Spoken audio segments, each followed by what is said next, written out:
அஜய், அந்த புதிய சாதனை என்ன, விரிவா சொல்லுங்க. அதிவேகமாக 100, 150, 200 ரன்களை அதிகமாக கடந்து இந்திய அணி உலக சாதனையை படைத்திருக்கிறது. இந்தியா வங்கதேசம் அணிகளுக்கு இடையான இரண்டாவது மற்றும் கடைசி டெஸ்ட் போட்டி என்பது உத்தரப்பிரதேச மாநிலம் கான்பூரில் இருக்கக்கூடிய கிரீன் பார்க் ஸ்டேடியத்துல கடந்த 27ஆம் தேதி தொடங்கியது. இதில் டாஸ் ஜெயித்த இந்திய கேப்டன் ரோஹித் சர்மா பந்து வீச்சை தேர்வு செய்தார். இதையடுத்து மழை பாதிப்பு மத்தியில் முதல் பேட்டிங் செய்த வங்கதேச அணி தொடக்கத்தில் 35 ஓவர்களில் 3 விக்கெட் இழப்பிற்கு 107 ரன்கள் எடுத்து மழை குறுக்கிட்டதன் காரணமாக அந்த முதல் நாள் ஆட்டம் என்பது ரத்து செய்யப்பட்டது. அதன் பிறகாக இரண்டாவது மற்றும் மூன்றாவது நாள் ஆட்டங்கள் மழையின் காரணமாக ரத்து செய்யப்பட்டது.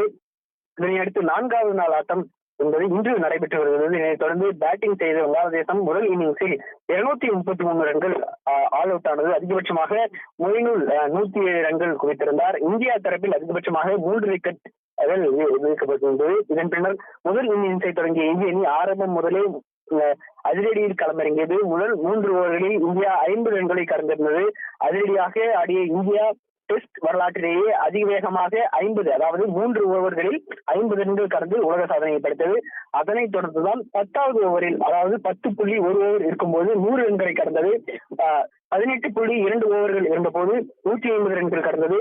24.2 ஓவர்கள் இருந்தபோது 200 ரன்களை கடந்து இந்திய அணி உலக சாதனையை படைத்திருக்கிறது. இதுவரை இந்த சாதனை என்பது இல்லாத இருந்தது. இந்த சாதனை என்பது இந்தியா தற்போது படைத்திருக்கிறது. இந்தியா தற்போது வரை 4 விக்கெட்டுகளை இழந்து 217 ரன்களுடன் தொடர்ந்து விளையாடி வருகிறது. மோகன்ராஜ், விவரங்களை வழங்கியதற்கு நன்றி அஜய்.